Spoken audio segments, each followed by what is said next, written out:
Capítulo 5. Eugene se mordió el labio inferior mientras rememoraba la manera en que se había enfrentado a su superior para que le permitiera formar parte de la batida. Entendía que el hombre había intercedido por él para que lo aceptaran en tan honroso cuerpo, a pesar de su juventud, y gracias a la amistad que lo unía a su padre. Supuso que el hecho de que su progenitor lo hubiera tomado como discípulo para que ocupara el cargo que había desempeñado durante toda una vida, lo hizo sentirse en deuda de alguna forma. Le constaba además que su padre, sabiéndose respetado, le hizo prometer, entre otras cosas, que siempre tendría un ojo sobre él. Pero ese acuerdo o petición ponía a Eugene en una situación delicada frente a sus compañeros, quienes tarde o temprano terminarían por darse cuenta. No quería especular acerca de cómo podría afectarlo o qué opinión les merecería. Además, si únicamente tenía pensado permitirle realizar su labor como vigía, ¿cómo iba a demostrar su verdadero valor? Durante la noche todo parece más amenazante, le había contado su padre cuando todavía era un niño. Es cuestión de estar atento, en guardia, y saber esperar el momento adecuado para atacar. Miró a su alrededor. Sus compañeros, separados unos de otros por 2 o 3 metros de distancia, continuaban avanzando espada en mano, semiagachados y sin perder de vista el terreno frente a ellos. A pocos pasos por delante marchaban los guardianes que sujetaban los perros de presa. Los canes husmeaban aquí y allá tratando de localizar el rastro de la bruja que previamente habían olisqueado en el pedazo de tejido que encontraron entre los dientes de Sombra, fiel amigo de Aine. A todos los sobrecogió la forma en que había muerto el animal y admiraron la fidelidad y entrega que parecía haber demostrado. Después trasladaron a su dueña, herida de gravedad, a un lugar seguro donde pudiera recuperar la consciencia y explicarles lo sucedido. O al menos eso esperaban. Eugene recordó la primera vez que vio a Aine. Desde ese primer momento tuvo la sensación de que se trataba de una chica especial. Al menos era diferente a las que él conocía. Había tardado bastante tiempo en reunir el valor suficiente para saludarla. Antes de hacerlo, la había visto trabajar en su herrería varias veces desde lejos, un poco a escondidas, tenía que reconocer, y llevado al principio por la curiosidad, hasta que logró el puesto en el cuerpo de vigías y soldados. Eso le proporcionó el arrojo y la oportunidad de acercarse, pues la fortuna estuvo de su parte cuando lo destinaron al turno que coincidía con el horario en el que ella salía de caza. Al principio únicamente la saludaba y le deseaba una buena tarde, hasta que un día se atrevió a esperarla al pie de la torre. No fueron 1 ni 2 veces las necesarias para arrancarle algo más que un saludo y un gracias, pero finalmente, a fuerza de tesón, consiguió su propósito y logró que compartiera con él unos minutos de charla, de vez en cuando. De ese modo se enteró de que el niño que la acompañaba se llamaba Bryce. Justo ese día, sin saber exactamente en qué había metido la pata, percibió que se ponía tensa como la cuerda de su arco y se refugiaba en un silencio abrumador antes de disculparse y dejarlo solo. «¡Rastro localizado!», oyó a su superior. «¡Vamos, en formación!». Eugene siguió a sus compañeros con el ceño fruncido y toda su atención en lo que debían hacer. A su mente acudió la terrible herida del vientre de Aine y el dolor que reflejó su rostro cuando nombró al niño.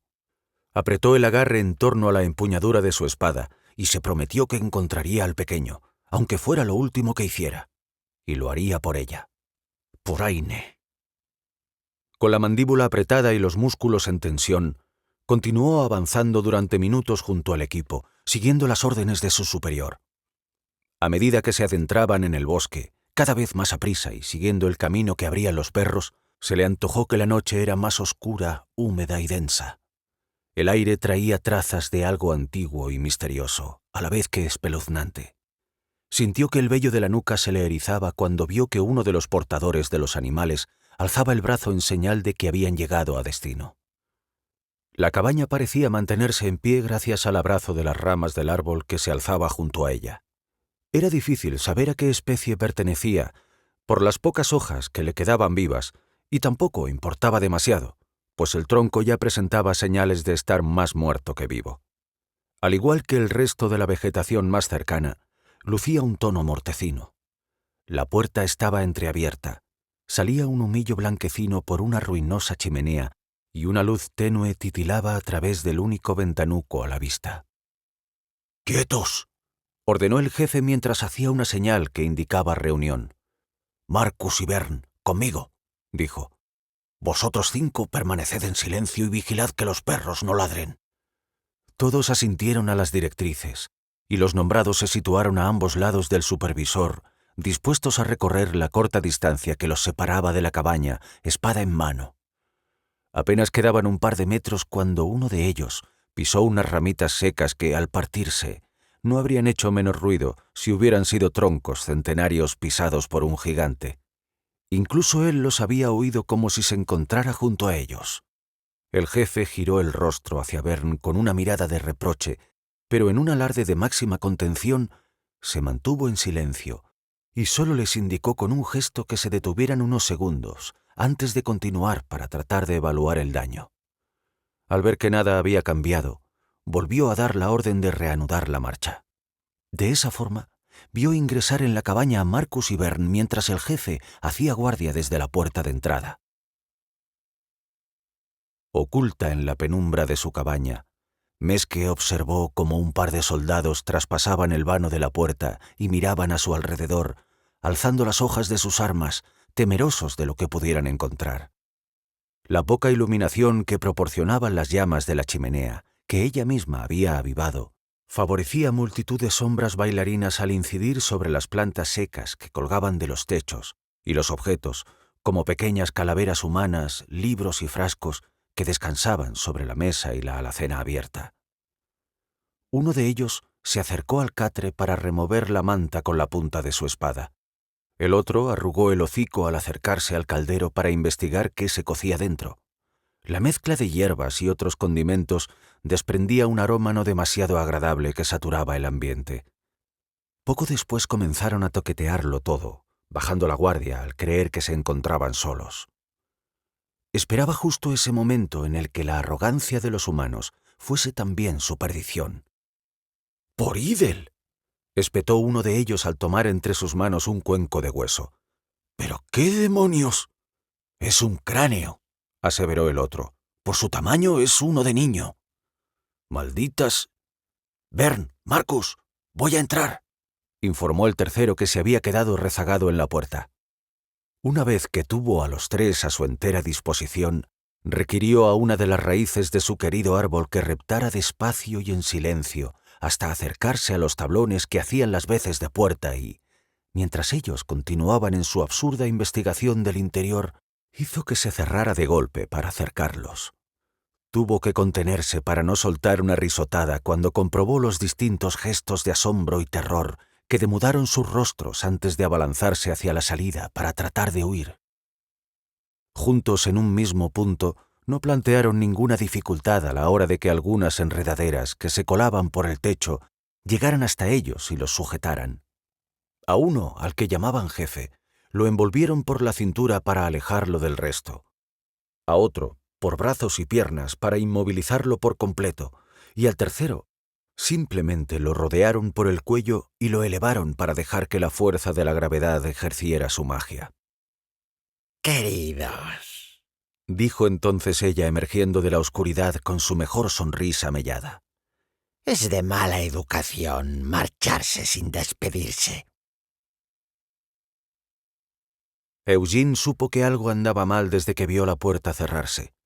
Miró al resto de sus compañeros como buscando una señal que le indicara que habían seguido la misma línea de pensamiento que él. Sin embargo, no le devolvieron la mirada, pues se encontraban completamente absortos en el puñado de tablones detrás del cual habían desaparecido 3 de los suyos, incluido el jefe del equipo. «¡Al carajo! Esto no me gusta», expuso antes de correr agachado hacia la cabaña para el asombro de los demás. Encorvado junto a la ventana, fue levantándose con lentitud para tratar de ver algo a través de ella, hasta que una salpicadura de sangre que resbaló por el sucio cristal le congeló el aliento en la garganta. En ese instante logró enfocar y descubrió, horrorizado, que Bern colgaba ahorcado de una de aquellas enredaderas que parecían haber cobrado vida, a la vez que otras similares se estrechaban alrededor de las extremidades de Marcus, mientras éste trataba en vano de librarse de ellas. «¡Ayuda! ¡Los está masacrando! ¿A qué esperáis?», exclamó hacia sus compañeros, que por fin reaccionaron y comenzaron a avanzar hacia él con rapidez. «Tú, prepara a los perros, y vosotros tres conmigo, sacad el hacha. Hay que entrar ahí como sea», añadió entre dientes mientras tomaba el control de la situación. Sin permitirse ni un respiro, comenzaron a destrozar los maderos de la puerta. Las hojas de las hachas mordían la madera con saña y fue cuestión de segundos abrirse paso. Cuando la dantesca imagen del interior quedó descubierta y vieron cómo la bruja se cernía sobre el jefe, sus compañeros trataron de abalanzarse hacia ella. «¡No!», les indicó Eugene impidiéndolo. «¡Primero los perros!», exigió. «Demasiado tarde, muchacho», dijo la vieja arpía dirigiéndose a él antes de arañar con sus garras el pecho del hombre, al tiempo que murmuraba unas palabras en un idioma extraño que sonaron repulsivas e incomprensibles. Antes de olvidar su primera y sensata idea y poder entrar para intentar salvar a su superior, una traicionera raíz se insertó en su pantorrilla para luego envolverla. Lanzó un alarido de dolor, incapaz de moverse. «¡Suelta a los perros de una maldita vez! ¡Hay que debilitarla!», gritó mientras tomaba de nuevo el hacha para tratar de desasirse. Los animales, viéndose libres, saltaron sobre ella como bestias hambrientas, uno hacia el cuello, otro a su espalda y el último al brazo. La maldita logró zafarse de uno de ellos lanzándolo lejos, pero enseguida el can volvió a la carga nada más recuperarse, para recibir un fuerte golpe en el vientre. Otro de los animales también salió volando, pero regresó renqueante para continuar hasta desfallecer si fuera necesario. Vio cómo cogía a uno por la cabeza, lo arrancaba de sí y le clavaba las garras en la garganta. Sin embargo, fue evidente que comenzaba a flaquear y perdía energías a pasos agigantados, dentellada a dentellada. «¡Vamos, atacad!», ordenó Eugene al ver que en cuanto talaba la raíz que lo sujetaba, otra emergía para tomar su lugar, aunque algo más débil que la anterior. Los 4 hombres entraron en la choza en tropel, espadas y maza en mano. Tras verse rodeada, se lanzó sobre uno de ellos con un salto tan violento como inesperado, que terminó tumbándolo como si de un muñeco de trapo se tratase. Mientras la bruja se ensañaba con el soldado que permanecía en el suelo, el que portaba la maza le propinó un golpe con tal fuerza que habría terminado con la vida de cualquier ser humano. Sin embargo, a ella solo consiguió aturdirla. Los 3 hombres que permanecían en pie cayeron sobre ella y trataron de inmovilizarla y engrilletarla. Aún en el suelo, continuaba presentando batalla, lanzando puntapiés y zarpazos, dieran en el blanco o no. «¡Cuidado con sus garras!», dijo uno de sus compañeros. «Su ponzoña termina con los hombres en un periquete». Al oír aquello, la atención de Eugene voló hasta el jefe que, con el torso todavía ensangrentado, resollaba tirado en el suelo, detalle que no pasó inadvertido a los demás.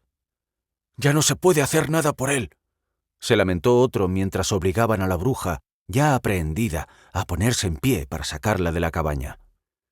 «Pero quizá él sí haga algo por nosotras», advirtió con su odiosa voz chirriante mientras pasaba bajo el dintel y soltaba una risilla morbosa.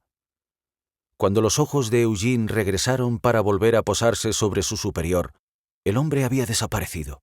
Solo quedaba una mancha negruzca donde había estado tumbado. Frustrado y furioso, lanzó un mandoble usando el filo de su espada sobre el sarmiento y logró deshacerse de él por fin. Los 4 hombres lo miraron intentando decidir qué hacer. Él comprendió la situación enseguida. Si se quedaban todos para buscar al jefe, la bruja podría recuperar la fuerza y escapar o terminar con ellos. Clavó una mirada feroz en los desvaídos ojillos de la vieja. «¿Qué has hecho con él? ¿Y el niño? Habla ahora y evitarás lo que te espera al llegar a la aldea», amenazó colocando la punta de su espada en el mentón de la decrépita anciana. La bruja solo compuso un cómico mohín antes de estallar en risotadas. «Marchaos, yo me encargaré de dar con ellos». Su aseveración pareció hacer aún más gracia a la vieja, que aumentó su hilaridad mientras era arrastrada por sus compañeros para alejarla de allí, al tiempo que él encaraba de nuevo la entrada a la cabaña.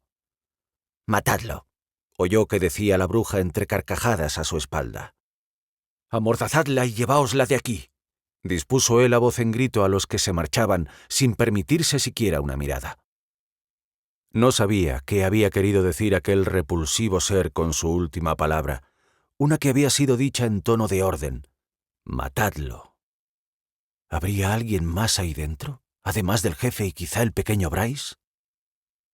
Armado con su hacha y la espada, Eugene adelantó esta última y avanzó muy despacio, atento a cualquier señal de peligro. Sus ojos, ya adaptados a la oscuridad, volvieron a recorrer la habitación llena de sangre, mezclada con hierbas, tinajas, redomas y otros enseres que habían caído de los estantes. Los restos de Marcus yacían en el suelo, y el cuerpo de Vern aún se tambaleaba colgado de aquella maldita enredadera. Mascullando una plegaria, se acercó para cortarla de un certero golpe de hacha, y el hombre cayó al suelo con un ruido sordo, como un fardo de grano.